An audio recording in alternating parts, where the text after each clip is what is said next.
ഈ എറണാകുളം മഹാരാജാസ് കോളേജ് ഒരുപാട് റെക്കോർഡുകൾ ഇട്ട ഒരു കലാലയമാണ്. നമുക്കറിയാം, അവിടെ പഠിച്ചിരുന്ന കവിയായ ചെങ്ങമ്പുഴ അദ്ദേഹം അവിടെ പഠിക്കുമ്പോൾ തന്നെ അദ്ദേഹം എഴുതിയ കവിത പഠിക്കേണ്ടി വന്നു അദ്ദേഹത്തിന്. അപ്പോൾ കവിത എഴുതിയ വിദ്യാർത്ഥി തന്നെ ആ പാഠം അല്ലെങ്കിൽ ആ കവിത പഠിക്കുകയും പരീക്ഷ എഴുതുകയും ഒക്കെ ചെയ്ത് പരീക്ഷ പാസ്സാകുകയും ചെയ്തൊരു ചരിത്രം എറണാകുളം മഹാരാജാസ് കോളേജിലുണ്ട്. ഇപ്പോൾ പുതിയൊരു ചരിത്രം കൂടി വരുന്നു. പഠിച്ച കലാലയത്തിൽ ഒരു പാഠ്യ വിഷയമായി മാറാൻ ഒരു അവസരം ലഭിക്കുന്ന ഭാഗ്യം ഉണ്ടായിരിക്കുന്ന ഒരാൾക്ക്. അത്തരമൊരു ഭാഗ്യം ലഭിച്ചത് ആർക്കാണെന്ന് അറിയണ്ടേ? നടന വിസ്മയം മമ്മൂട്ടിക്കാണ് അവസരം കിട്ടിയത്. മമ്മൂക്ക മഹാരാജാസ് കോളേജിലെ വിദ്യാർത്ഥിയായിരുന്നു. അപ്പോൾ ചരിത്ര വിദ്യാർത്ഥികൾക്കായിട്ട് ഇപ്പോൾ മമ്മൂട്ടിയുടെ ജീവചരിത്രം പഠന വിഷയമാക്കാൻ തീരുമാനിച്ചിരിക്കുകയാണ്. മമ്മൂട്ടി ആരാണ്, മമ്മൂട്ടി കടന്നു വന്ന നടന വഴികൾ ഏതൊക്കെയാണ് എന്നൊക്കെ രേഖപ്പെടുന്ന ചരിത്രം ഇനി കുട്ടികൾ പഠിക്കും.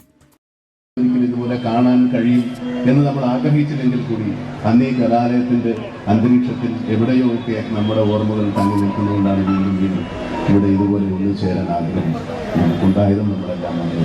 കഴിഞ്ഞ പ്രാവശ്യം ഇതുപോലെ ഒരു സംരംഭം ഉണ്ടായിരിക്കും, വന്നു ചേരാൻ സാധിച്ചില്ല. ഈ വാക്കുകളോളം തന്നെ ഭംഗിയുണ്ട് മമ്മൂട്ടിയും മഹാരാജാസുമായുള്ള ഇഴയെടുപ്പത്തിന്. ആ ഊഷ്മള ബന്ധത്തിന് കാലം കാത്തുവെച്ചതാകാം സ്വന്തം കലാലയത്തിൽ ഒരു പാഠ്യവിഷയമായി മാറാനുള്ള അപൂർവ അവസരം. കോളേജിലെ 2ാം വർഷ ചരിത്ര വിദ്യാർത്ഥികൾക്കുള്ള സെൻസിംഗ് സെല്ലുലോയിഡ് മലയാള സിനിമയുടെ ചരിത്രം എന്ന പേപ്പറിലാണ് മമ്മൂട്ടിയുടെ ജീവിതം പാഠ്യവിഷയമാക്കിയിരിക്കുന്നത്. ഇതിലൊരു പ്രധാനപ്പെട്ട കാര്യം, അദ്ദേഹം ഇവിടെ പഠിച്ചിരുന്ന ഈ ക്യാമ്പസിന്റെ എല്ലാ ഉൾത്തുടിപ്പുകളും മനസ്സിലാക്കിയ ഒരു വ്യക്തി എന്ന നിലയ്ക്ക് തന്നെയാണ് അദ്ദേഹത്തെ ഈ തലമുറ കൂടുതൽ മനസ്സിലാക്കാൻ, സിലബസിലൂടെ മനസ്സിലാക്കാൻ വേണ്ടിയിട്ട് അദ്ദേഹത്തിന്റെ ജീവിതവും സിനിമാ മേഖലയിലുള്ള പ്രവർത്തനങ്ങളെല്ലാം തന്നെ നമുക്ക് പഠന വിഷയമാക്കുന്നതിനുമാണ് ഈ സിലബസ് ആഗ്രഹിക്കുന്നത്.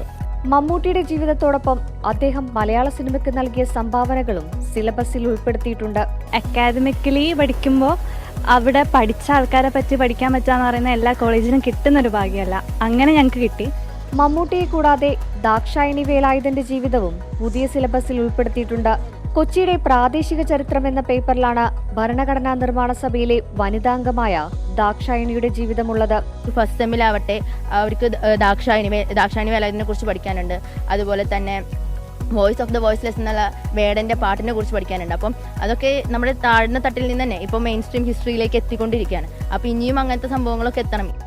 മഹാരാജാസിന്റെ ചരിത്രത്തിൽ മമ്മൂട്ടി ഒരേടായി നിലനിൽക്കുമെന്ന പൂർണ്ണബോധ്യത്തിലാണ് വിഷയം ഉൾപ്പെടുത്തിയിരിക്കുന്നത്.